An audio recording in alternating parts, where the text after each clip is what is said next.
You're listening to Packers Talk Network. PackersTalk.com.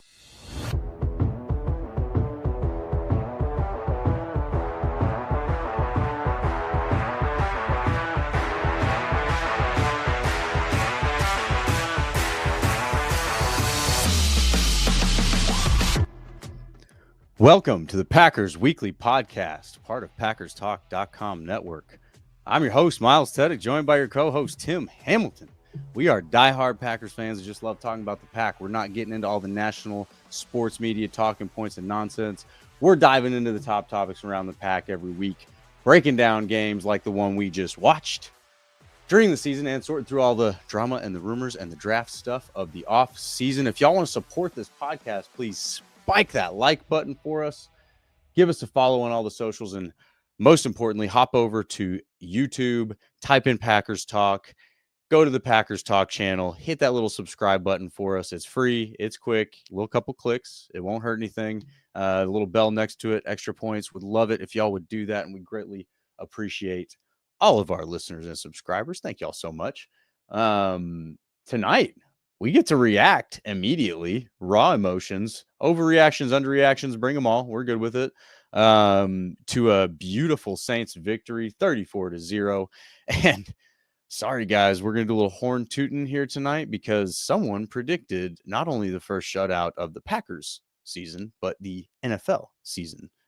Anyway, before we get into all that, a few words about our sponsor, Wisconsin's own Ticket King. For over 30 years, Ticket King has been providing Packers tickets to Packers fans. You can find them on the web at theticketking.com or visit their locations in Green Bay and Milwaukee. For direct links to specific Packers game tickets, go to PackersTalk.com/tickets or browse their website at theticketking.com. Go Pack, go, Tim. How we doing, sir? Go Pack, go. Doing great. That was as complete a victory as they've had all season and for quite a while. That was exactly what we wanted to see. Came out, took care of business, a wounded and overmatched opponent, and they did not play down to their competition. They came out and took it to them right away. Dominated the game. It was over by halftime and, looked good doing it for the most part. So on the Minnesota, it was you couldn't have written a better, outcome of a game. We just hope some of the injuries are okay coming out of it, Christian Watson especially, but he, never left the sideline. So I think that's a really good sign. They are a day shorter this week. So hopefully he's available for the game against Minnesota because they definitely will need him there. But that's really the only thing, a couple injuries, a couple guys banged up. That was a negative. Other than that, to me, they did exactly what you wanted to see them do, which was dominate an overmatched opponent that they should dominate, take care of business, win the game, never have it in doubt, and clinch their playoff spot and move on to Minnesota. So, just everything we wanted to see. Stress-free game. Yes, sir. Stress-free game for sure. And, in a time where we're watching Minnesota go to Seattle and struggle to get out a win, and we're watching Buffalo struggle to beat the Patriots. And even a few weeks ago, we see the Chiefs struggle to beat the Panthers. The Packers just taking care of business the way that they have the last few weeks is huge. I mean, you don't get style points, nobody's under any impression that you do, but just as far as like what you can take from these wins, they're on their way up. And, we've talked about it too. They're still going. Like they're not peaked. This offense still has room to improve, like real room to improve. The defense, dare I say, is approaching best in the league conversation. I know it's we're not used to that as Packers fans. But when you put up the first shutout of the NFL season, that's something. I mean, if there is a chat about best defense in the league, the Packers just entered it. And we called it last week. We in our predictions, I'll take credit for it because Tim, you did say 24-10. I had to check the tape. But I said 28-0. I said I think the Packers should get a shutout in this game.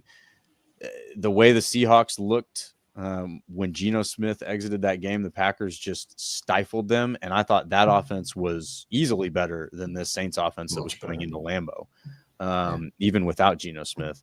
So yeah, man, I just it had the smell of a shutout, and it's awesome that this team is taking care of business and did it right. There's a whole lot of other examples where, yeah, the Vikings, they won, the Bills, they won, they're getting the wins, but you got to be a little bit more nervous about that. There's a lot more going wrong. There's a lot more, that you've got to worry about in those situations if you're struggling to beat losing teams. And even more so when the Packers are going to Seattle, who is a playoff team, it seems like. Maybe not. We'll see. But certainly looks like a playoff team, when we went into Seattle. And handling business by multiple scores, man. Like, it's just like everything is arrows up. I don't think they've peaked yet, but we've been talking about this for weeks. I think that for several weeks, maybe 5 weeks before this week, the Lions were, I think, playing better than any team in the NFL. And I think now injuries have caught up to them, although they had a nice win against the Bears this week. I don't know that they're as hot as the Packers right now. Obviously, they did sweep the Packers. All credit to where credit's due, in the regular season. But it's playoff time, So anyway, just wanted to call it.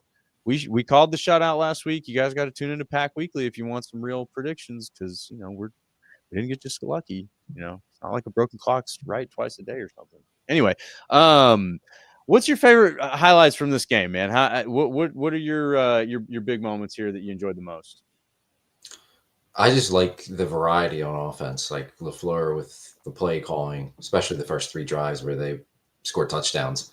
The multitude of players running the ball. I think they ended up with 9 different players in the game carrying the ball because Malik Willis got a late carry in there. So, I mean, that's crazy to have that many different ball carriers. And I know Jacobs got a little banged up, but I think if it was a close game, he probably would have come back in. And it was nice to get him out of there after getting 13 carries. So, rest him up so his bumps and bruises, whatever he had tonight, doesn't get worse. And it was nice to see a lot of Emmanuel Wilson and Chris Brooks, and those are 2 quality second and third team running backs. Those are nice backup running backs, especially Chris Brooks. What a find he was, signing him to the practice squad originally, in beginning of September at cutdown day. Really nice contributor all year, and he finally got his first touchdown, which was cool to see. But offensively, I just like the run game overall, but being able to get so many different guys involved. I mean, the receivers, Reed and Watson had carries, and Bo Melton got one. It was just really cool to watch LaFleur execute the running game. It kind of at times reminded me of like watching the 49ers running game over the years with Kyle Shanahan, where there was just so many different looks, so many different things they were doing. They could go horizontal, or they could just hit the outside zones, or they could just pound it right up the middle. It was just really cool. And then defensively, they just took care of business. They had some pressure. They got off the field on 3rd downs, and they never really gave the Saints anything the entire game. And look, Spencer Rattlers shouldn't be starting in the NFL, but they dominated them. And we've seen this defense in past years. I mean, last year, struggle against some pretty bad quarterbacks. Tommy DeVito, about this time last year. And you can see what a difference the scheme makes, and having a real legitimate defensive coordinator, just such a difference. And it feels like the defense is coming into their own. I still think they're a little bit short in some areas, just personnel wise, but they're getting a better feel for what Hafley wants to do, and they're rolling with it. I mean, Zane Anderson had to start tonight. He's real. He's real, and he had a real interception and played a nice game for him. That's cool. So you're down Bullard, you're down Evan Williams, which Evan Williams' injury came in practice late in the week. Normally you'd be scrambling for that. And Zane Anderson came in, did a good job, had a pick. We saw Cooper continue to make plays, which is awesome. And the guys up front, I mean, Devontae Wyatt now 2 weeks in a row, he's put together some pass rushes. He's getting some pressure and some sacks. that's cool. If he can come on and give them pressure up the middle, that would be huge for him. And Brenton Cox, I thought, had a really nice game tonight too. So Absolutely. it's just, I mean, I think it's just a complete defensive effort, which was great. And then offensively, just to see the variety in the running game was really fun to watch. Those were the two main things that stuck out to me. And I think the only kind of, I don't want to say negative, but the place where they can improve still is the passing game. Like from after that third touchdown drive to, into the fourth quarter, basically to Love's last drive, they really kind of struggled in the passing game. He missed some passes. They were just off. And it's like, okay, they're still not quite there. But then you see how good they can be on those first three drives and, how good Jordan's been since he got healthy after the bye week. They're close. They're really close. They're right there. And, they're among the teams in the NFC that they're a contender. They're now in the playoffs, and they're going to be a tough out for whoever they play. And they're, you talk about them. Detroit, that was a nice win with all the injuries and everything going on coming off the Buffalo loss. I know it was only against the Bears, but they went and they controlled that game and dominated the Bears and won. So I don't think the Lions are going to completely fall apart, but I just think the amount of injuries they're dealing with, especially defensively, It's tough. They're going to have to. It's tough, and they're going to run into a team or two in the playoffs where they're going to have to score a lot of points. And yes, their offense is capable of doing that, but a game where you might have to score on just about every drive, you can't have mistakes. You can't, be off a little bit, because I think they may run into a team like the Packers or the Eagles or someone else that's going to be able to put up a lot of points on them. I think the Eagles are a really good team and they're a complete team, but I also think that they're not unbeatable. They have some flaws. You get a lead on them. You make Jalen Hurts stand in the pocket and play quarterback and not be able to lean on the running game, not be able to use his legs as much. I think they're a different team. So, yeah, I think the Packers are coming on. They definitely haven't peaked, and you don't want them to peak yet. They're getting there, and there's still a lot of room to grow, but they're getting there. Let's see, can they still haven't put a complete game together, but this is as close as they've gotten all year. So that's interesting, isn't it? They just won 34-0, and you can say, and I won't even argue with you, that they haven't put a complete game together yet. It was close. I mean, maybe I'm nitpicking. Maybe you can say that was a complete game, but I don't think it was. I don't think on the offensive side of the ball, I definitely think that there was some left on the field. There was definitely some opportunities left on the field, and I've got we've talked about it now for a few weeks. The criticism of LaFleur's passing play calling, and let's be clear, disclaimer on this, I guess, topic at this point. This is splitting hairs. We are splitting hairs. This is not some live or die opinion. LaFleur's got to go if he can't fix this. Nothing like that. But certainly a worthwhile criticism, because there's very real room to improve here, which is terrifying for other defenses right now. But the way that he likes to set up and take a shot on first down, it sets the team back. Like it's a half step back, and it doesn't work, right? Because those things haven't been set up yet. Now, I will leave room for this, because LaFleur is an offensive genius. I don't think he's and maybe genius is too harsh of a word for some people. Maybe he's not there yet. I think he's pretty brilliant. I don't think he's just sitting there shooting from the hip when he's doing those first down shots. I think he does believe there's an opportunity there, and I will leave room for he's trying to set something up for later. Let's show him this look and make him think, oh darn, we just didn't connect on that look, when in reality you're trying to get the same look later for a different reason. So there's room for all of that, and nothing's perfect, but when they're able to have that kind of play calling where you're taking these shots on first down that don't work, and then you're behind schedule, and you've got a guy like Josh Jacobs and the rest of this offense. I mean, even Jordan Love, the way that he's making decisions right now, they're pulling you out of that hole almost by default. It's like, all right, we took a half step back. Let's grab that back on second down. Now we're good.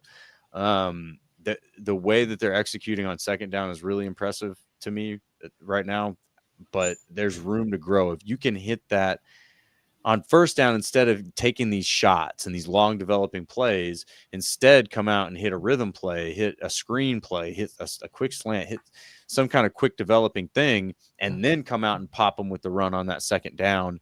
Now you've got the defense really on their heels, and I think it's a lot easier, go get that first down and then take your shot, that next first down. But I mean, again, this is kind of splitting hairs criticism right now. Yeah, it is. And I think they kind of sometimes on the third and short plays too, where they take a shot. And I don't think it's always designed that way. I think that's just maybe a look or a matchup that once they get to the line of scrimmage, Jordan sees and he lets it fly. But sometimes they'll take a shot and it's third and short or, third and medium. And you're like, what? Just pick up the first down, throw something. And that can be frustrating. But yeah, it's splitting hairs. And I don't want to get into too much criticism coming off 34-0 here. But, the passing game, I think it was really good coming into tonight. And I thought, the first 3 drives was really good. A little bit of a rough stretch, but you were going up against a team that was much better defending the pass than they were defending the run in the Saints. So I'm not going to get too overboard with it. You would just like to see a little bit more consistency in the passing game. That's all. Yeah. And I think they, they're just a little bit off of what they could be offensively. And even at that point, you see what they're capable of when they're a little bit off. They put up 34 points if you want to take away the last 7 because it was backups, whatever. Your backup still scored. Right. And you scored 30 last week and, 31 in a week. And you're just still a little bit off. Teams would kill for that, right? Most teams in the league would kill for that. And we're sitting here like, well, they're just a little bit off. Right. And they're still putting up 30 points a week. So, yeah, they're close. They're getting there. And let's have a little trivia real quick while we're talking about the string of 30-point performances. Who was the last team to hold the Packers under 30 points? The Bears, right? Yeah, it was the Bears. Of all teams, blocked field goal. Yeah. Yeah. But so since then, they have not been held to under 30 points. You got 38 against the 49ers, 30 against the Dolphins, 31 against the Lions, 30 against the Seahawks, and then 34 tonight against the Saints. And you feel like a couple of those games, they could have scored 50. It felt like they were up by 50. They could have scored 50 tonight. If they would have played with their hair on fire tonight, like they were going tit for tat on, touchdown for touchdown, they would have scored 50 plus tonight. Yeah. I really, and I gotta actually give LaFleur some credit because I don't know, there's like a trendy criticism of him that he gets conservative sometimes in his play calling when they get ahead. And we did talk a little bit about in that mid game, there was kind of a lull. I actually thought he did a good job tonight of not being too conservative in his play calling. I again criticize the shots on first down because I feel like they're a little bit, they could be set up better. But, again, splitting hairs, but he didn't stop. I mean, even late in the game, they're throwing the ball downfield. He's giving Jordan Love shots downfield when they're up 4 scores in the fourth quarter. I love that. And he didn't do it to a point that was obnoxious and, going to get him in a fight with, whoever the Saints coach is. I don't even know what the guy's name is. But, yeah, I mean, I just thought that he did a good job of not being too conservative when they easily could have been. Continuing to kind of push the ball a little bit, keep his team honest, keep running certain concepts. And at that point, it's like practice, too. It's like, hey, man, this is a game. Let's take advantage of this. Let's test some scenarios. Let's try this here. Let's try this here. There's a lot of good things they can take from that. But overall, credit to LaFleur for not getting too conservative in his play calling when certainly I think that Packers Twitter really enjoys beating up on him when he does. And that's not unwarranted. And you could kind of feel they were in command coming out of halftime. Unless something changed real quick in the beginning of the third quarter, they had this game. And he didn't really back off too much. And they didn't even defensively. I mean, I think part of that too was Rattler was just, not a good quarterback. Not good. There's just not very good. There's just nothing to hit. But I mean, you've seen Packer teams in the past where it's like, oh my God, can they just end this game already? Teams are extending and they're going down and scoring. And that didn't happen tonight. They took care of business. So Yeah, a really good win. And I just want to shout out to the start again this week. We saw a good start last week against Seattle, taking the opening drive, going right down, taking the second drive, going right down, 14-0. They set the tone. They were physical. They did that again tonight. First three drives were touchdowns, but the first two drives in particular, feeding Josh Jacobs. He's the leading rusher in the NFL in the first quarter. And you can just see the physical tone that he sets. He really does, man. Man, I remember thinking they to feed myself off at of it. one point, I can't remember what play it was, but there was one play I was like, dang, man, it really is like a hard day at work to go tackle that man. Yep. I mean, just once. It's a hard day at work to tackle. You got to That's do that like 20, 30 times. that's Oh, it. He's a running back built for December outdoor football. Like that is man. the dude. And the second drive of the game, 17 plays, second drive of the game offensively, 17 plays, 96 yards, 8 minutes and 55 seconds. Jacobs pounds it in for a touchdown. Like that's a drive. That's incredible. Most plays, I think it was tied for the most yards on a drive this season. Just sets the tone, and 21-0, and that was it. I mean, there was no coming back for the Saints in that game with the personnel they had. But yeah, there was such a big change in March when they signed Jacobs. They released Aaron Jones, and Aaron Jones is still a really good back. We're gonna see him 6 days in Minnesota, 6 days from now in Minnesota. But not to knock him, but Jacobs is he's a different dude, and he completely changes their offense. And I don't think they would be where they are, especially in the running game, but offensively. And I don't think they'd have the record they have right now if they still had Aaron Jones. And that's not to knock him, but Jacobs has just been so important to them. He's brought the physicality and the way they can rely on him. Like tonight, he was banged up, whatever little injuries he had. It looked like his hand or his arm or something. He came out. Hopefully he's okay. But from what they reported on TV, they didn't even announce an injury. So he probably could have went back in, but they sat him because of the score, which is great. 13 carries. But we've seen him, mid 25 carries and, consistently in the 20s touching the ball. Aaron Jones couldn't do that. Like he's not that kind of back. And just going back to the games early in the year when Malik Willis started and they just had to rely so much on the running game. I don't know if you get those victories with Aaron Jones. And I'm not trying to knock Aaron. They're just different backs, but what Jacobs has brought and the physicality and tone and the way the team can feed off of that, and you can see the offense feeds off of that, it's just different from what they had before. Very different. And he's been a game changer, just like McKinney's been a game changer on defense. But yeah, to get the ball like that and just here you go, you're going to see number 8 all night. Like this is what you're in store for, and he just pounds it. He runs guys over, the stiff arm on Tyrann Mathieu, like catching the ball too, the crossing route, and he breaks the tackle from the linebacker, Pete Warner. Like it was awesome. He's just a beast. He's a beast. And, Aaron Jones is an all-time great Packer. Carried the G real hard. Yes. He at his peak was great. I mean, the 4 touchdown game against the Cowboys comes to mind. He could psychologically break teams because of how hard I think it was for him to tackle him at times, but not because he was a punishing runner, right? I think the guy's only about 205, 210, right? Whereas Josh Jacobs is every bit of 225, probably closer to 230. And boy, is that a big difference. When you're talking about muscle, that is such a big difference. But he's got the feet of a guy who's like 190 pounds. Right.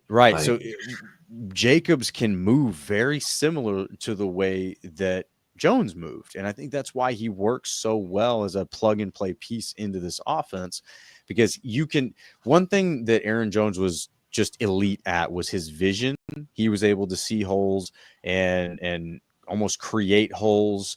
The way that he would follow his blockers would manipulate the way that a defender would engage them, and he would be able to create just a crease to slide through. Those were the finer points that like A.J. Dillon, for example, wasn't able to really do. Josh Jacobs can do that, right? He is very good at manipulating the defender and how they engage with the blocker. He's very good at finding holes and then the thing that he has is that exclamation point, and that where Aaron Jones was good at like falling forward, getting down. Man, to take number 8 down, you are going to have to fight, man. Like you have to get in a car accident to take him down. Like think about it that way. It's just like, dang, dude, every time that will beat somebody up. So the huge difference, I think. And again, not to take away from Aaron Jones, but you're right, man. Like that, the difference there is something that you can really build an offensive philosophy around. I think that his attitude is contagious, and I think they were talking about that on the broadcast where it's rubbing off on the backups. But I don't think it's just the backups. I think that he fires up that offensive line, and I think they like blocking for a guy like him. Oh yeah, you can see it. Yeah, and it permeates through the offense. Yeah, and speaking of the running game, 9 guys ran the ball tonight. That's the most for the Packers in a game since 1953. Wow. It's the most for any team in the NFL. Hold the phone. 2019. Do you know who was playing football for the Packers in 1953? Was that your grandfather? This guy. Yeah. This guy. Number 66 before Nitschke was playing. The last time they had 9, was it more guys? Did they have 9 guys in 1953? I'm seeing the most in a Packers game since 1950. I don't know if they had more than 9. They might have been 9. But 9 still. So the last time you had as many guys carry the ball as you have tonight was pre-Lombardi. Yes. Yep. Wow. Wild times. Yeah. Absolutely. And it was cool to see. It was very awesome. cool to see. And I just want to, the other thing too about about the running game too is, remember before the bye, one of the big problems offensively was the red zone offense not being able to score touchdowns. That's been fixed because they get down there and it's, all right, here you go, Josh Jacobs, go ahead and score. Like they got a little get cute here. Right. They got cute on the one play on the first drive to Wicks with that shovel pass, which I don't know what the hell that was, but whatever. They scored a touchdown. Cute. Yeah, they scored a touchdown right after that. So fine. Enough of that. But it's mostly like they get inside the 10 and it's Josh Jacobs. And you know it's coming. And nobody's stopping it right now. So like the red zone offense has been great since the bye week. I think they've figured out like we don't need to get all fancy and cute. Just give it to number 8 and he's going to pound it in. And he has, but yeah, he's a tone setter and a difference maker.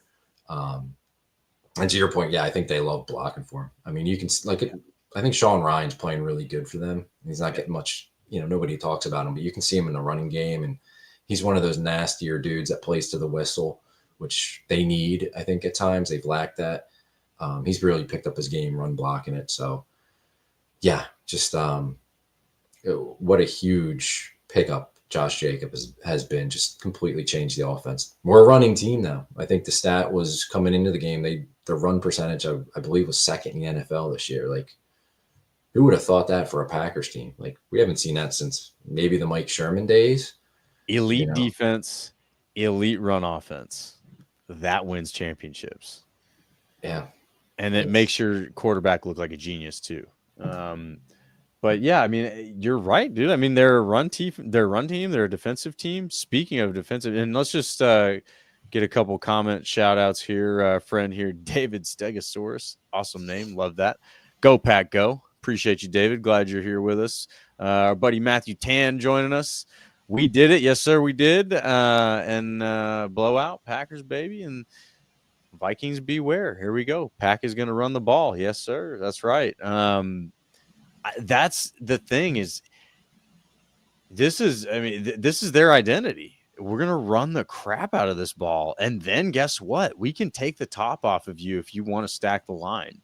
Like it really is a hedge that they have there. And it's kind of like this, they've almost got like a proverbial gun to the defense. Like, yeah, I dare you, stack the box, see what happens, and it's going to make for a really, really interesting playoff stretch, and I'm not sure, again, like that defense on the Philly, that D line, like they're They're good, man. They're really good. So that'll be an interesting one. I think that would be a formidable opponent. Obviously, the Lions swept the Packers, but look, you clinched the playoffs tonight, and you've got some emerging. I mean, I guess you've got like a bona fide star in Jacobs, but how about let's get to the other side of the ball and let's talk about our emerging star in Edgerrin Cooper.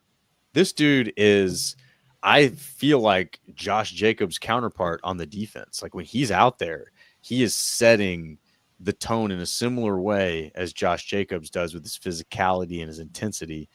And I have a ball watching these guys. I hats off to Goot. Glad you went off and got Edge Cooper. This guy might be one of his best draft picks. We can't be too premature here. I mean, I did say bring all reactions. So if there's an overreaction I think Edgerrin Cooper is creeping up to be one of Goody's best draft picks. You know, especially stays on this trajectory. Like he's an all-star. Yeah, I mean, he's everywhere. We saw it again tonight. He's everywhere, and he's still not even playing every down, which is crazy to think. But like, yeah, I'll take the rookie mistakes that he does make occasionally for the big plays that he makes that nobody else on their defense is capable of making. And that's not even a shot at them. There's not that many, man. There's not that many off ball linebackers that are capable of making some of the plays as quickly as he makes them with his speed. It's just, to have that in the middle of your defense, the speed that he shows and the ability to attack the line of scrimmage and get there so fast, it's awesome. 8 solo tackles. Yeah, and that's big, man. The stat I'm seeing is he only had 1 tackle for loss. That seems like he seemed like he had 2 or 3, but whatever. Yeah. Maybe it wasn't for a loss, but it was like at the line of scrimmage. Exactly, they were good stops. Yeah. He was really good tonight. Maybe not as many, definitely not as many splash plays as the Seattle game, but still putting a second week of consistency in a row there, which is what you want to see back off of an injury like that. So yeah, he's a difference maker, and I think this is 2 weeks in a row. Now, again, I don't want to get too high off of it, I guess, but 2 weeks in a row we've had a pass rush. And I think last week a bad offensive line, Seattle. Tonight, probably a bad offensive line, and obviously an overmatched quarterback. So, in a game that got away early, so they could just pin their ears back. So I don't want to get too far with the pass rush. I think the Vikings game is going to tell us a lot more. But we did see guys getting pressure. Brenton Cox was like flying around out there, which is really cool. I mean, since the Preston trade, like if you just look at the performance they were getting from Preston compared to what Brenton Cox has given them since the trade, Brenton Cox has played much better than anything Preston gave him this year. Right. So just to get that change, and they won the trade. And 2 weeks in a row, Devontae Wyatt's made a couple nice plays for him, rushing the quarterback. Big time. Finally, because he was good early in the year. He got hurt, was out for a bit. I think he missed about 4 games, came back, and he was invisible. But now this is 2 weeks in a row. He's made some plays. So, man, he's got so much potential inside there. And if he can keep stacking these good games in a row and getting pressure right up the middle, that's going to be a huge difference maker for the defense. So, yeah, really cool that they've had the pass rush. We saw Keyshawn Nixon on a blitz force a fumble. So let's see how it performs against a much better offensive line, much better offense in Minnesota. But 2 weeks in a row, you got to give him credit. Absolutely, man. I'm very excited about what we're seeing from this defense, and you know, it's bittersweet because Hafley's not going to be here for very long. The way this is going, don't say that. I don't think he's going to get a job after 1 year. Right. I hope you're right. I think maybe if this is next year or they even get better then next year, maybe. But I don't think after 1 year. I hope you're right. I think that this NFL in 2024, almost 2025, is a weird league that'll do a lot of weird things that don't necessarily make the most sense. But, even if you're early on a guy like Hafley, he seems like he's a pretty darn good coach, man. Like it just not even, hey, he's a great defensive coordinator. He seems like one of those dudes that, players want to play for. He seems like he's a football sponge. He seems like he's got a very good, good, even keel. He doesn't good composure is the word I was looking for. he just strikes me as a guy who's going to be a good head coach in this league, and so it would not surprise me to see a desperate team go and try to make that move a little bit early. I could say it, and which begs the question. I don't want to go this route tonight, but why the hell was Joe Barry here for 3 years? Like, oh my gosh, yeah. Whew. Now you hire Halfley, what a difference! What a great hire he's been. Like, but what did you see to hire Joe Barry and then to keep him for 3 years? But let's not go there. We don't need to go there. Let's hope Half's back for at least another. Let's hope he's back for many more years. But at least we don't lose him after 1 year, because it's starting to click on defense. I think you get them some corners in the offseason, another pass rusher, and they could be something really good, and they're already getting there. You're seeing guys improve and fit this defense and understand what they're being asked to do as the season goes along, and they're getting better defensively, and it's all you can hope for, all you can ask for. Absolutely. No, you've got to be excited about that. Again, like watching all the other teams that are either not winning or winning the way they are right now. The Packers have got to be, I know we're saying they haven't played their most complete game, but they've got to be playing the most complete football in the NFL right now. Is that fair? Ooh. Well, the Lions game was only a few games. Like, yeah, I don't want to go there. We're talking about big strides that have been made since then. Yeah, but it's only two games. Like, I don't want to go there yet, but Buffalo's playing great, but their defense is definitely, I don't know. Their defense hasn't played well. The offense has played great. The Eagles will look very good up until the game against the Commanders. So, sure, they're in the conversation. I don't want to say that they're playing the most complete football of anyone, because it's only been 2 games since their defense had a rough outing and the offense started slow against the Lions. But they're in the conversation, sure. And I think they're in the conversation in the NFC for teams that could go far in the playoffs. So that's what you want right now. Keep building it, Yeah, keep absolutely. And getting better each week, and so that you can be playing your best football in January. That's when you want to be peaking. Yeah, no, absolutely. And I think that's where they're headed. The arrows are pointed straight up, and I don't think they're done yet, and I did say it when we were talking about it with the Lions. I think when I said that the Lions are playing better than anybody in the league right now, but I don't know that they can play better than they were playing. Right. And certainly injuries can have a say in that, and kind of will have a say in it now, but they were playing great football. It seemed like they were playing to their full potential, which is a great thing. That's something that a coach should strive for, right? So good job, Dan Campbell. But it's hard to sustain that for an extended period of time once you've achieved it, Yes. So and you don't want to hit that too soon. Yeah, and I agree with that. I think I don't know how much better the Lions can get offensively. I don't think they can get better offensively. Maybe they can stay at this level. They're good, but I just don't see them getting better. We'll say. And their defense, they've run out of guys. And I know, they beat the Bears. Good. They took care of business. There was no letdown, we lost. And now, what are we going to do? All these guys are out. They took care of business. They play the 49ers this week, who are out of it. That's what's left on the bones of the 49ers. That's not a real 49ers team. So they should take care of them. But then they got Minnesota in a game that could mean something, and then they're going to be in the playoffs. So we'll see about Detroit. I'm not ready to bury them yet, but I think there's big question marks about them and how far they can go now with everything they've endured injury-wise. So, they're not a scary team to me as a Packers fan. If we have to play them again, I'm not scared of them. I respect them. Yeah. And I know they beat us twice, but they don't scare me. But they don't have that Seahawks of the 2010s kind of dang, man, all roads lead to them, and here we go. Something's going to happen. Yeah. It just doesn't have that same feel. But we'll see. That's why you got to play the games. And are we overlooking the Vikings? Are we? I know they just kind of struggled to beat the Seahawks after the week before we kicked their ass, but I just any given Sunday, you can't sleep on anything. You know, there's always the path to growth is not linear, right? There's steps backwards. So I would expect, the team to struggle more against the Vikings this next week. But Yes. yeah, I mean, I'd expect them to win though. And not that we're getting into predictions at this point. It's just like I feel like the Packers are playing better than the Vikings right now on a lot of levels.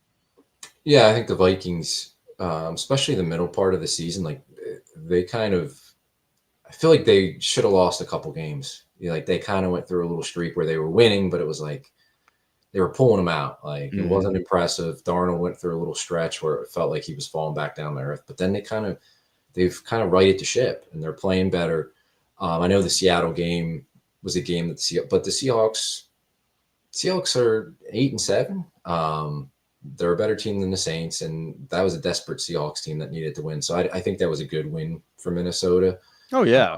But yeah, they've had some games this year where they've scraped by and they could have been losses, but they've taken care of business. So going back a few years to that Minnesota team that I guess it was O'Connell's first year as the head coach, and they won the division. I think they won 10 or 11 regular season games that were by one score.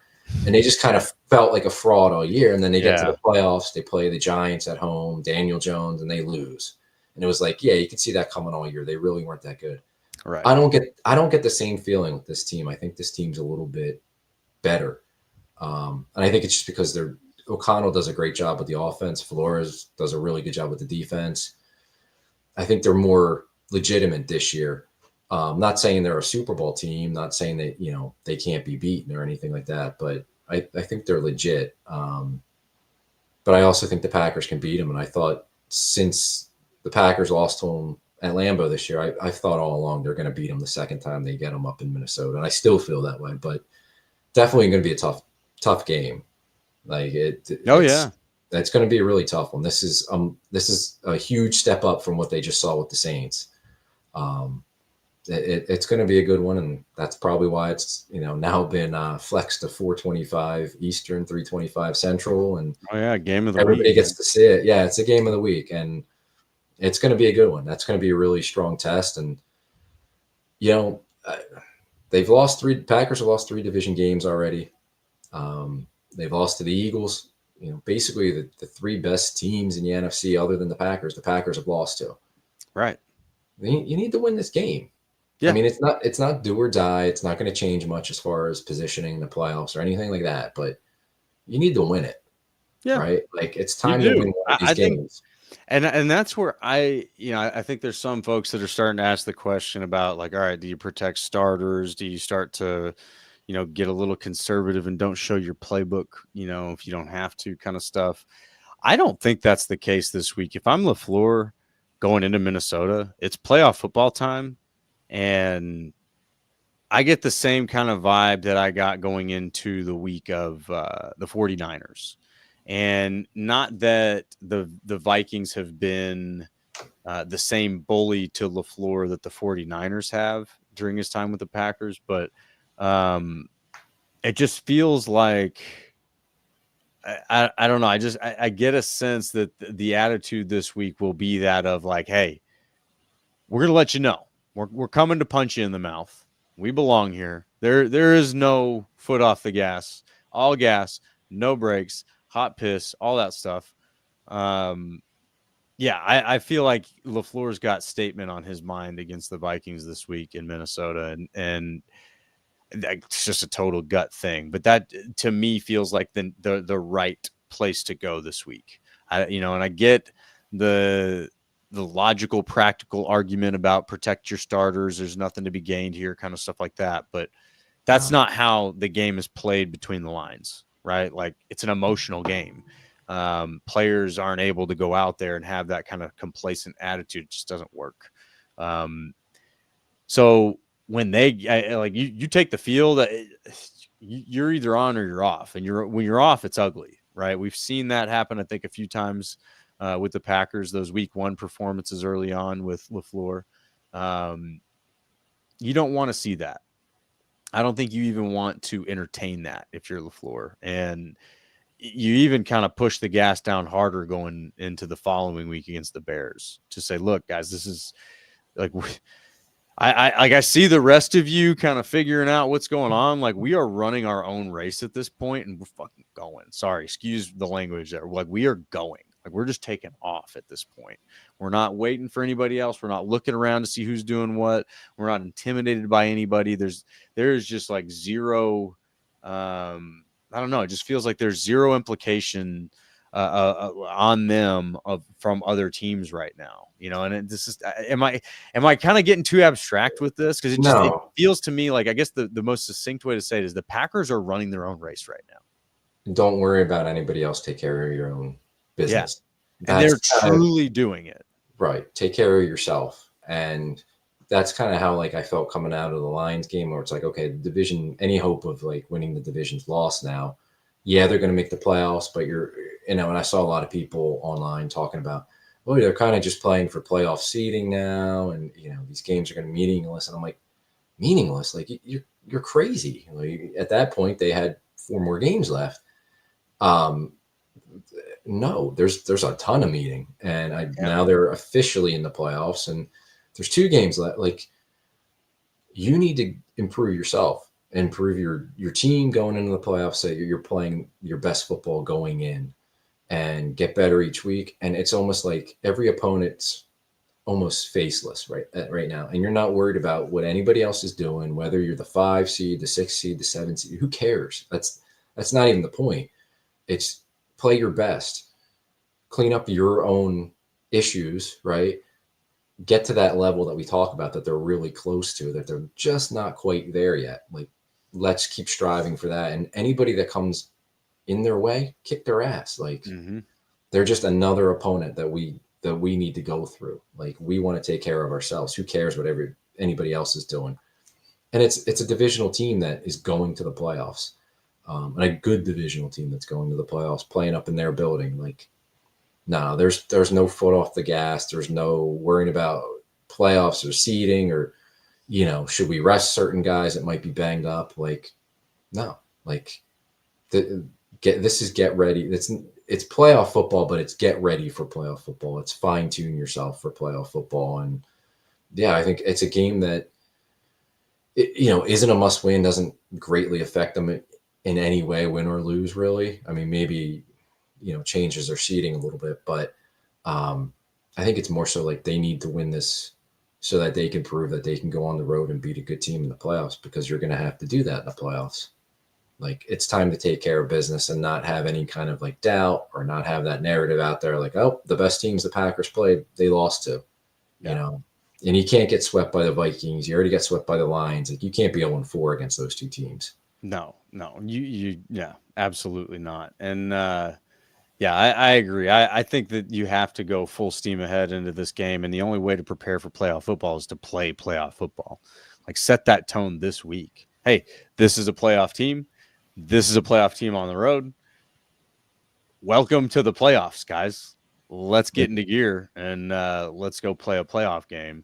Yeah, I just, right now is the time that pedal to the metal, man. Like, I want to see them take off and just play lights out, like, just as hard as they can all the way through now until they're done playing football. So yeah, that's why I do have the question about Jair Alexander and what's the move there. I personally think they looked at this Saints team and said, hey, we can beat this team without Jair. Let's let him sit one more week and then unleash him against Justin Jefferson.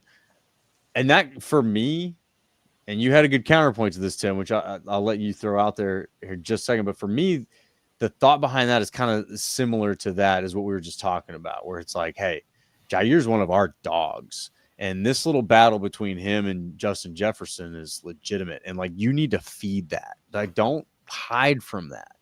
Don't protect Jair from that either. Like, he's one of our dogs.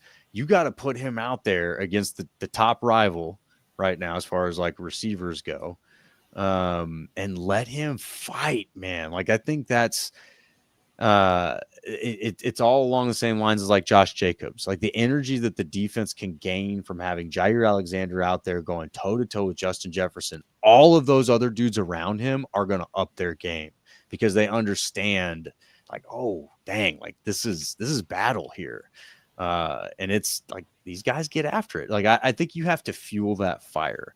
I think, and there's some coaches that I think tried not to. I think they try to like make it a lot more, hey, look, this is X's and O's and go out and do your job. Like, and that's fine, all fine and good. But yeah, in this case, like I believe like fuel the player, fuel the dog, build him up and let him be just as much a part of that momentum going into the playoffs. I think they'll play him, but I think they want him 100% or as close to 100% as he can get. I mean, sure. he's been practicing in full the last couple of weeks. Right. You know, every day going into the Saints game, he was a full participant in practice. He was going back to the Seattle game, and they just won't clear him to play. So it seems like it's the knee injury he has is a tricky knee injury, and they don't want him going in and suiting up like he did against Chicago, playing 10 plays, and then have him come out and re-aggravating it again. Right. Like they want to make sure he's full go. Here you go. You're in there. You're playing every snap, and go be Jair Alexander. So I think if he's able to do that, they're going to play him in Minnesota. And if he's not, they're not. Like he may practice all week again, but he might not be out there on the field on Sunday. And I don't think it's a Jair thing. I don't think they're trying to hide something or anything like that. I don't think there's anything else conspiracy-wise going on. I think they just want him to be absolutely 100% and putting him out there. I don't think they want to limit him, and they don't want to put him out there and lose him after a quarter or a half of football where he can't go again, re-aggravates it. So we'll see. But yeah, I think if he gets cleared, absolutely, they're not going to sit him. I think they're put him out there, and he'll be matched up against Jefferson a lot. Yeah. I just wouldn't count it. Right. Well, and it's a fair point. I can't say you're wrong because you're absolutely right, man. Like you need the guy to be healthy. It is a tricky injury. You've tried to rush him back before and it kind of backfired. You know, you need to be able to, if you're going to have him out there, you got to have him out there. And so if, like, you know, the way I look at it is, and who knows what the real status of the injury was 2 weeks ago going into Seattle, but going into Seattle, there's potential, very good potential for re-injury there. I mean, DK is a big dude, right? Like he's going to push a little guy around like Jair. JSN's a good receiver too. Like that's just a tough assignment for a cornerback going out in there. And if you're not 100%, that's an easy one to say, nope, like don't clear him. And then almost the opposite end of the spectrum with the Saints, where it's like, you don't need him in this game. You just don't. And maybe teams don't on the surface make decisions that way, but I have a feeling that eventually that's how it boils down, right? It's just like, well, you've been all right without him. This is not a good team. And maybe he's not 100% yet. You know, maybe he's just like 99%. Yeah. And you just want to wait that one more week. It seems to me like an easy, and definitely in hindsight, winning 34-0, you know, seems like an easy decision to make. But we don't know for sure, right? We're not in the rooms making the decisions and all that kind of stuff. We don't get to be the fly on the wall. We can just sit here and speculate a little bit. But you make a very fair point, man, about the injury, and I do think you're right. Like they cannot let him go too early, even if it's this week. And Justin Jefferson, if he's not 100%, you can't let him go. You got to hold him back. You've got to let that thing heal up completely so that the guy can play full speed. One thing about being a DB, if you can't play full speed, you just can't do the job, man. Like you can't do it. You've got to be able to play full speed. I think that's what it is. Like he just can't quite get to that full speed, like where he normally is, and they just don't want to risk putting him out there in that state. Like you can't quite get there. So yeah, I mean, I think at least he's practicing. I think that's a good thing, and maybe that's going to help. Once he is cleared to get in there won't be as much rust, because, you know, sometimes you see guys with injuries, they sit out so much practice time where they're not getting those reps at all. And then they throw him back in a game. Well, he's getting reps in practice. He's going through full practices. So I think that's good. Maybe that helps him go right back into the fire. But but I think it's just they're just not quite there with feeling confident enough that he can play at his level and make it through an entire game right now. And so to me, I'll be happy when he comes back. I'm just, whenever he's back at this point. I'm not going to count on him for Minnesota. And we'll see from there. But, you know, he can make a huge difference if he's back and healthy. And obviously they know that, but they need him to be healthy and to be available for an entire game. So yeah, it's frustrating from a fan perspective because you see him out there practicing and get excited, like maybe this is the week, maybe he's coming back, you know, and he's not there yet. So yeah, just be happy when he does come back and don't count on it yet, but also like don't kill the guy. Like he's trying, he wants to be out there. They want him out there. Like there's no conspiracy, there's nothing going on. You want your players to be healthy, and you know, there's no point in bringing him back if he's going to last 10 snaps like he did in Chicago and have to come back out again because he re-aggravated it. It's a delicate balance, you know, and it's easy to be like, oh, he's making so much money. Like, yeah, but these knee injuries, man, this is like again, he's making a lot of money. You bring him back too soon and you get him for even less, right? Or you get him for less games, I should say, not less money. But yeah, so you want to maximize the amount of games he plays, then you need to maybe sacrifice a few on the front end to say, get the guy healthy. But yeah, so I definitely am not in the camp of like, we need to get Jair out of here. He's only played so many games out of the total games he could have played. I don't care. He's one of the best in the game, and he loves this team. You know, he's every bit a part of this locker room. You know, like you just got to cut the guy a break. They're not dying without him. You know, they're doing all right. And he's still in the room. I think that a lot of times we underestimate what it means for a guy to be in the room. And what I mean by the room is like the film room, where these guys are actually learning the finer points of the game, learning all of these different tendencies of different players that they're going to go up against. You're having these conversations about very, very fine details. That's where Jair can spill his wisdom onto others, right? And say, look, this is how I do that. This is how I do that. This guy's a punk. This guy's going to do this. This guy's going to try to get away with that.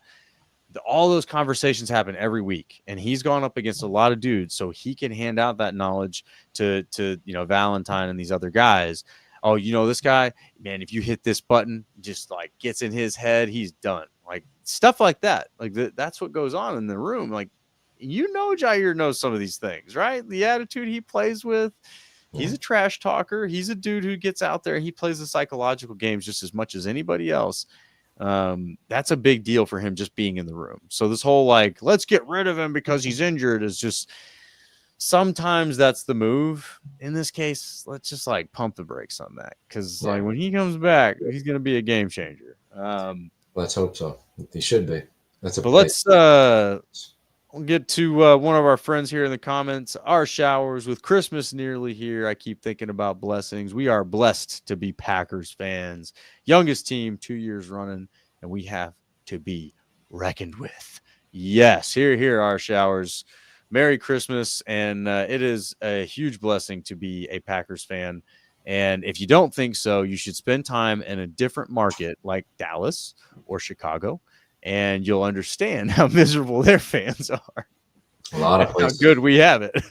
There's a lot of teams that would trade what they're going through and what they've gone through for the last 30 years with what the Packers fans have seen. So, yep. Now, Chicago fans don't want you to know that. They have to deny that and be like, well, you've had 30 years of Hall of Fame quarterback play and only 2 Super Bowls to show for it. It's 2 more than the Bears have had in 30 years. That's 2 more than a lot of teams have had in 30 years. Whatever. Anyway, yeah. So here are showers. Merry Christmas, sir. Can I just, before we get into the Vikings too, I almost don't want to mention this because I'm not going to say I'm superstitious, but I am a little stitious. So we haven't talked about the kicker much in a while, and that's a great thing, right? Like we don't want to be talking about the kicker, but man, McManus has been awesome. 55 tonight. 55 tonight with nailed it like no big deal, and then a 46-yarder in cold December Lambeau, like a 55-yarder I know it wasn't too cold in Green Bay tonight, like we But usually see. still, But like 55-yarder in Lambeau in December, that's a tough kick. But he's been just really good. trot out and be money on it, man. Like that is what we have been thirsty for. Yes, he's missed one kick since he's been in Green Bay. He's been awesome, and I hate bringing it up because I feel like I'm going to jinx it, but he deserves a shout out. It's to not have to worry about it. Every time the kicker comes out, they're holding your breath. Like, is he going to make an extra point? Is he going to make a 40-yarder? It's now like I think LaFleur said weeks ago or a month ago, like sometimes he doesn't even watch because he's already counting the 3 points. That's so awesome. It's such a huge change from what we went through with Narv Dog and what we went through last year with Anderson or Carlson, I should say. Narvison was a hero for 5 minutes, man. Yeah. Poor guy. Yeah. Oh, well. But yeah, shout out McManus. He's been awesome. Absolutely. No, I totally agree. And then we just to veer off track just a little bit for a second here, we had a very classic Packers moment happen with the Jets this week. You had Aaron Rodgers throw a touchdown to Devontae Adams and Anders Carlson missed the extra point. So in case you're just hungry for some more Packers football, the Jets have a little bit of it for you. Nostalgic football. But yeah, so I also am very happy about that. When he nailed that 55-yarder, I was just like, dang, man, like just problem fixed. Let's move on. And that's not me giving an opportunity for jinxing here. We're going to knock on wood, do all those things. Because I too am a little stitious. But just Goot saw a problem. Goot tried to fix a problem. It seems like he fixed the problem, and again, talking about like other teams, man, can we just for a second here take us like, again, I've had to rant about this before, but I got to do it again because it's just astonishingly disrespectful. Jerry Jones' refusal to put up curtains. My God, man, your best player dropped a touchdown that could have won you a game because you didn't have curtains up at sunset. But the next weekend for a joke of a boxing match, you put up curtains? What a big middle finger that is. Like, you're not solving problems. You're like actively refusing to acknowledge it. Like, that's pretty wild, man. Oh, why don't we just build a new stadium? All right, Jerry, you go off and build a new stadium, man. But the Packers have a GM that says, hey, looks like this kicking situation's a problem. Let's try to fix it. And he does. It's awesome. So it took him a little while to fix it.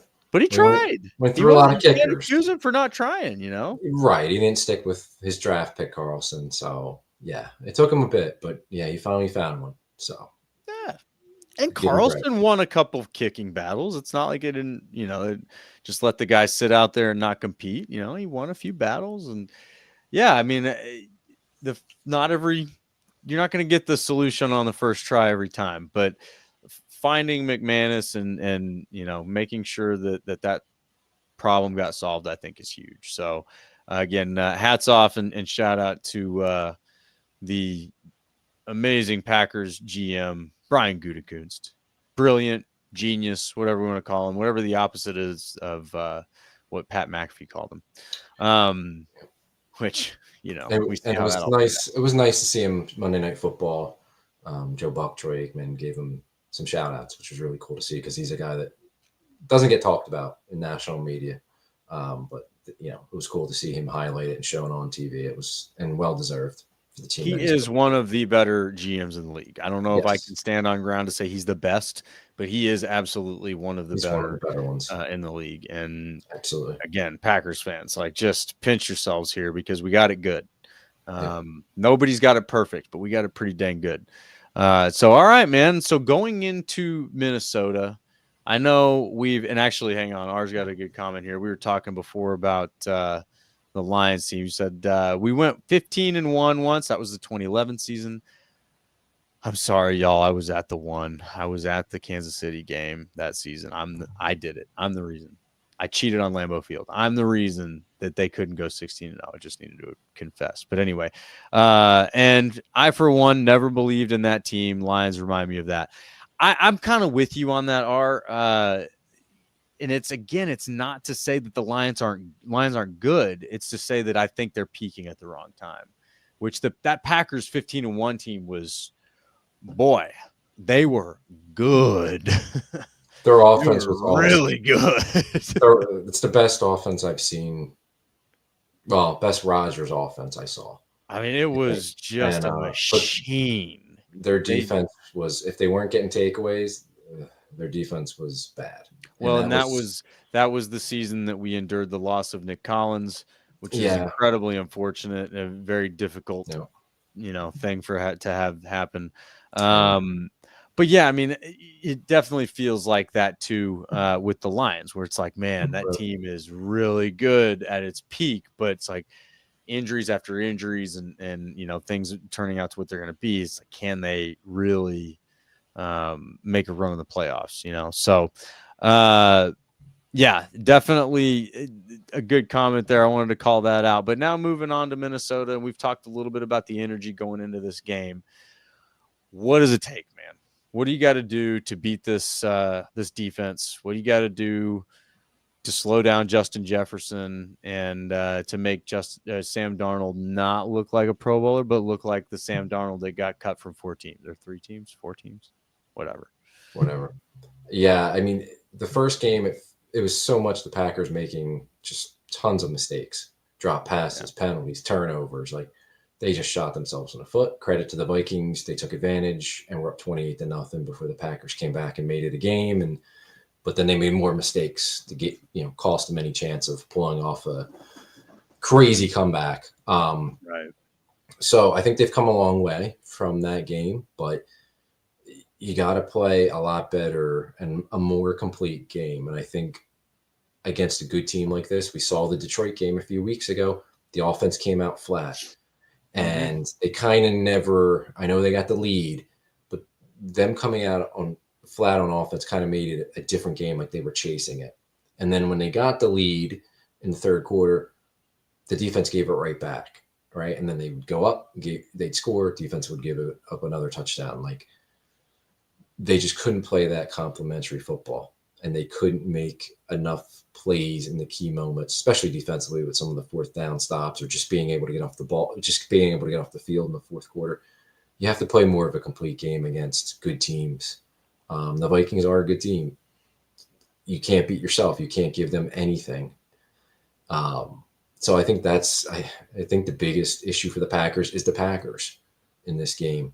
And if they can play clean football, then I think they're going to win the game if they can play clean. What are the keys? I think defensively, it's getting some type of pressure on Darnold, just like it would be against any quarterback, and it's not letting Jefferson kill you.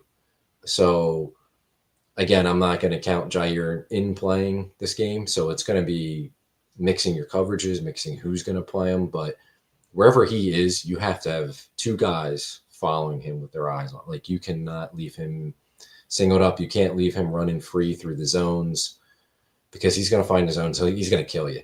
Like, you got to mix things up. You got to mix the looks up. You got to be physical with them at times. And he's still going to get his yards. You just can't let him get in the end zone, and you can't let him, be sitting there with 5 catches for 160 yards at halftime. Right. If he's going to catch him, you got to get him short, and you got to get him on the ground right away. But he's going to get his. You can't let him kill you. And then I think offensively, you can't be sitting back in 2nd and long, 3rd and long, because that's when Minnesota, with all their different looks they're going to give you defensively, where they're going to bring everybody to the line of scrimmage and then they're going to drop out and rush 3 guys, or they're going to bring everybody to the line of scrimmage and they're going to rush everybody. You just don't know what they're doing. Different guys are going to come. They're going to, drop linemen out, but they're going to bring safeties from depth and blitz them. Like, it's crazy the things they can do. If it's 2nd and 3 and it's 3rd and 1, they're not going to be able to do all that. Where they can do it, and you can just say, you know what, we're just going to pick up the 1st down. Like, we're not worried. You have to get ahead of the sticks with them. And I think we saw that the Packers, especially the second game last year in Minnesota, were capable of figuring out some of their blitzes and exploiting some of the weaknesses in their secondary down the field. That's what they have to do again this week, is just stay ahead of the sticks, manageable situations, and then be able to, guess right as far as what they're doing, when they're bringing pressure, when they're dropping, and get to your right reads. And Jordan Love's got to play a smart game. Like, this is, as much as it is physically making the throws, this game is between the head with Jordan Love. Like, you got to know what they're doing, get a read on it, and get the ball to the right guy quickly. I don't think it's going to be a big Jacobs game because they're really good. They're a good run defense. Not saying you don't feed him the ball. You do. I just wouldn't expect a ton of yards, but you got to at least kind of have that threat there. So, yeah, it's if you can win first down, win second down, it's going to go a long way to kind of neutralizing what the Vikings can throw at you, as far as all their different looks and all their pressures and coverages and stuff like that. Get ahead of the sticks. That's their best way. And obviously, you can't be shooting yourself in the foot like they did with all the penalties and turnovers in the first game. Absolutely. And that's where I'm looking at this, and I'm kind of trying to think about the context of that first game and where the team was. That was Jordan Love's first game back from injury. So that was, in a lot of ways, Jordan Love's, it was his first game in the United States. Yeah, and he was rusty. I mean, some of his throws in the first half, he was off. You could tell. Right. And then second half, it was just he was playing catch up and going out there and just chucking it. But after that, they rattled off 4 wins before they lost another tough one to the Lions, which is was a slop fest, and Jordan Love was somewhat banged up in that game as well. Yeah. So yeah, they've come a long way since that Vikings game. They've certainly come a long way on the defense, but also on the offense. So, when it's that close early on, and then you look at how the Vikings have been playing, similar opponents. Again, the Seahawks last week is the easiest one to point to. I feel like these teams are at two different places than they were in that week 4 matchup. Yeah, so much different teams. I look at this and there's 2 ways to approach it. I really like the idea of, hey, you need to control the ball and keep that Vikings offense off the field. But at the same time, your defense is an asset to you now. They're not a liability anymore, so I almost lean towards the other side of that, which is dictate this game, right? Go out there, do it like you did before. Take the coin toss, take the ball first, go out and score, go up and get ahead of them, put them behind the sticks, and dare them to try to catch up to you. I kind of lean towards that. Whereas in the past, I think I would have definitely leaned towards, hey, the longer Justin Jefferson is on the sideline, the better.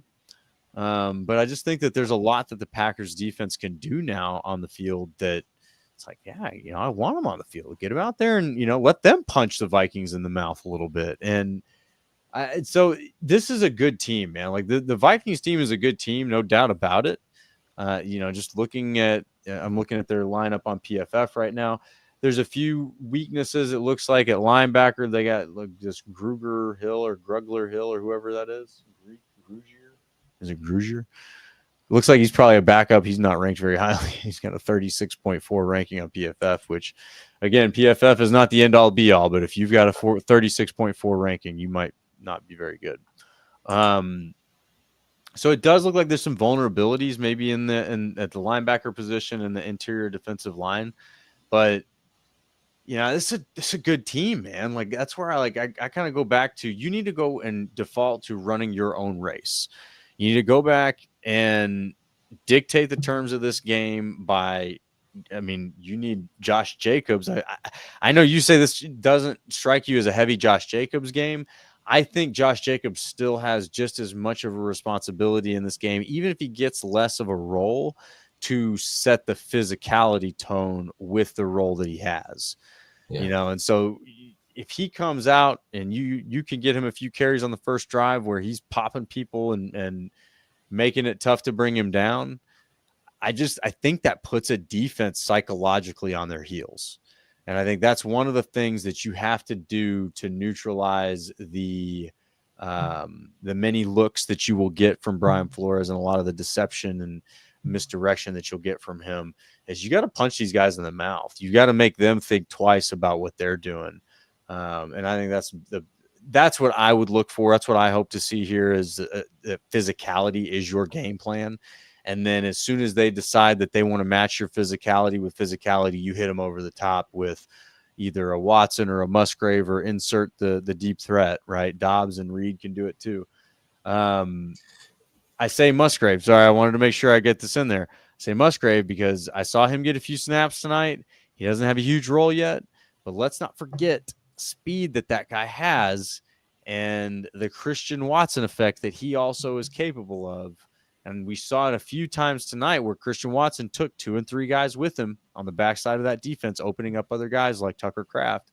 Yeah. When you have Watson and Musgrave on the field at 100% at the same time, that is a nightmare for the defense, especially when Josh Jacobs is the other side of that. So that's what I want, man. I want them to come in and dictate their way with this.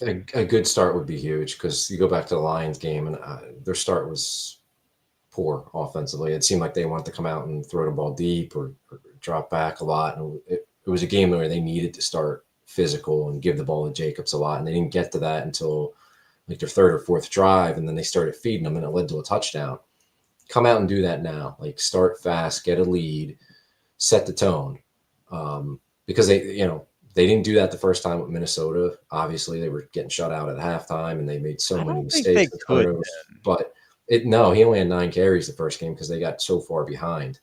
Yeah, you need to start fast, and you need to play a complete game. But start fast, and it's gonna take the lead, dictate all gas, no break. And if it's Jacobs, great. But I still think a lot of their success offensively this game, Jordan Love's going to have to make some really good throws against that defense. And I think he can. I think their corners, I don't think their corners are that great. I just think they do a really good job of not exposing them too much because they're able to get pressure. They play a lot of exotic zones and they help them out. They confuse quarterbacks. But he's going to have to make some big time throws, but start fast on this team, and set the physical tone. Well, he's got Stephon Gilmore out there. I mean, he had a good time against him last year about this time against the Cowboys. Yeah, they torched him. Yeah, absolutely torched him. Their defensive backs aren't graded bad. I mean, they're like middle of the road grade on PFF. So it's kind of hard to tell. Some of them are probably better. Some of them are probably worse. And Harrison Smith didn't play against Seattle. It does not look like they've got him listed on here right now. They've got Metellus and Bynum. Yeah, I mean, Harrison Smith was out against Seattle. I don't know if he'll be back knowing our luck, he probably will be back this week, but it'd be nice if he's not, because, I mean, he's been a Packer killer over the years. So, he is a Packer killer. We'll see if he plays or not, but Bynum's pretty good. But obviously Harrison Smith is a stud. And they've got a couple good pass rushers, Van Ginkel and Greenard. Greenard's really good.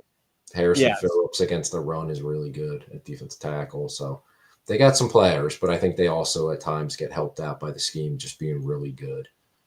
Absolutely. And that's where I think you can bust that up by dictating your way on offense. And you use Josh Jacobs for that, but you also need to have the lightning on the other side of it, which is your speed downfield. If you're threatening them from both ends, you're going to get what you want. And that's it's just hard to argue against that. It's very, very difficult to do that consistently on offense where you can have a successful smash mouth running back with a really dangerous deep attack, because it's not just one guy who's your deep threat.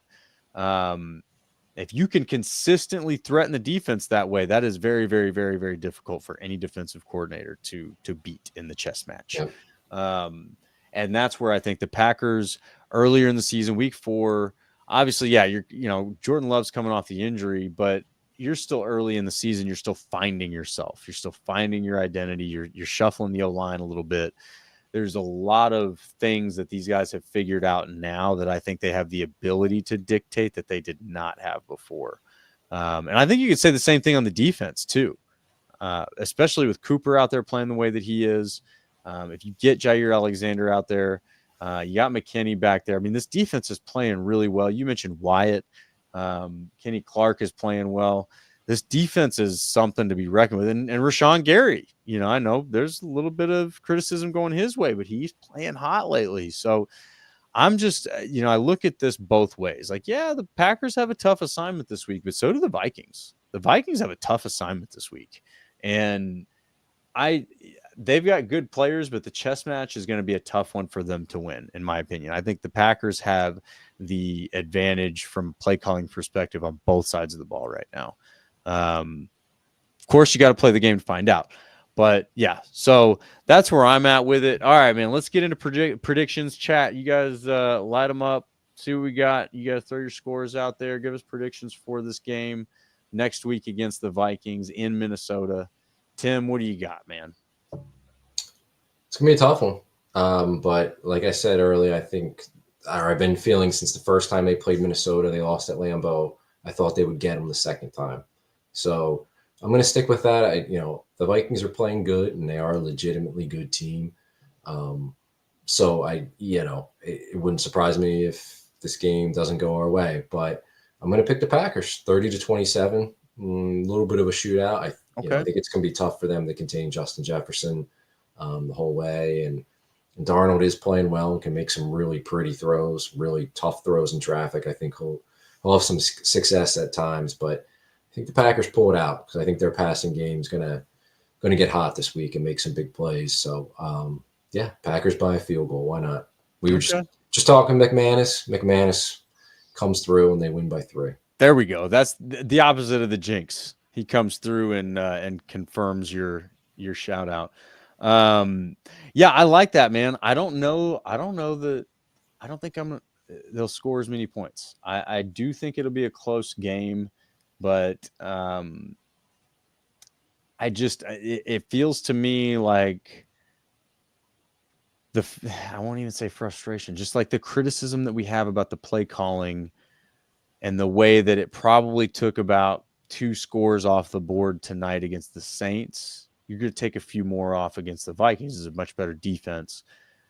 So I think there will be, some points left on the field and some opportunities that they don't get because of, this and that, this doesn't hit, that does hit, this kind of thing. I like ours closer to where I am on this. I'm going to go a little even under that. I think I'm going to go Packers 17-14. I think it's going to be close. And I agree. I think that McManus is the difference in this one. But I don't think it's going to be a high scoring game. It's just 2 good defenses, and the Packers offense has a way of leaving points on the field. So, I'm going to go, what did I say? I said 17-14. 17-14, yeah. 17-14. Packers win, of course. We're only a little bit biased, but are coming in 23-20 Packers. I like it. I like that. I'm in that range with you. We better be blitz heavy or our corners are torched. Now, I'm not that pessimistic. I see there's some back and forth going on in the chat that I can't catch up with, but I'm not that pessimistic on our defense. I think that they're getting better even without 2-3 out there. I don't know the injury status of the safeties. Do we know the injury status of Williams and Williams was weird. That came up late in the week, so he did something in practice. I did see him at one point. They showed the side. I saw him stand on the sideline. That doesn't mean anything. So I don't know how long he's out. But that came up late in the week. So he did something in practice. I want to say it was like his quad.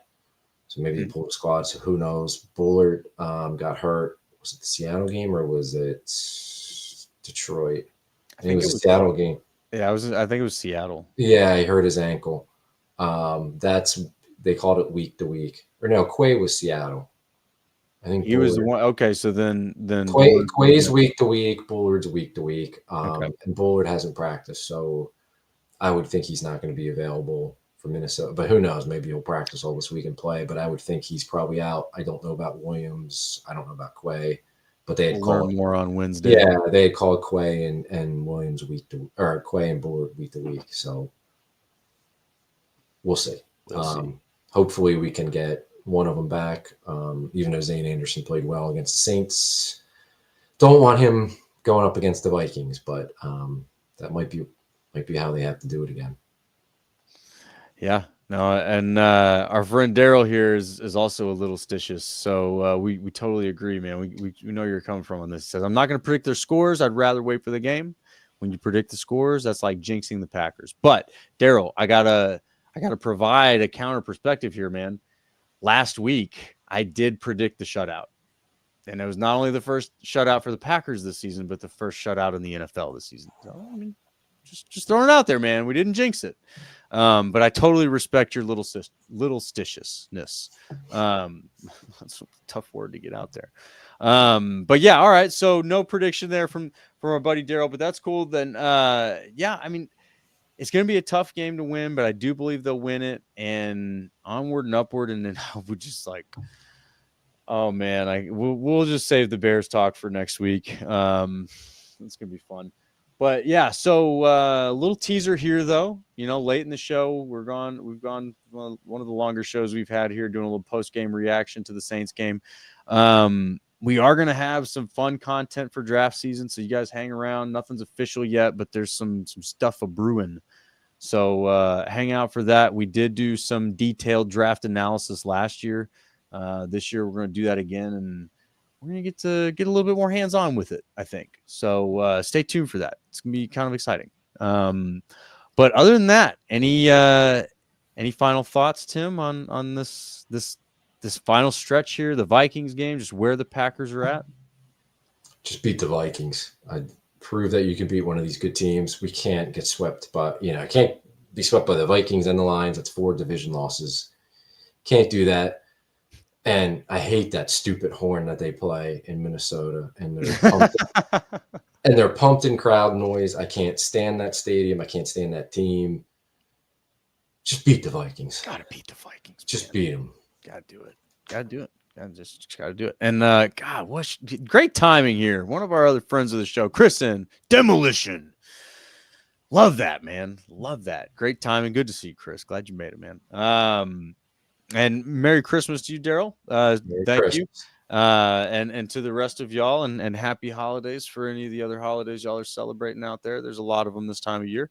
But yeah, Demolition. Crush the Vikings. Make a statement.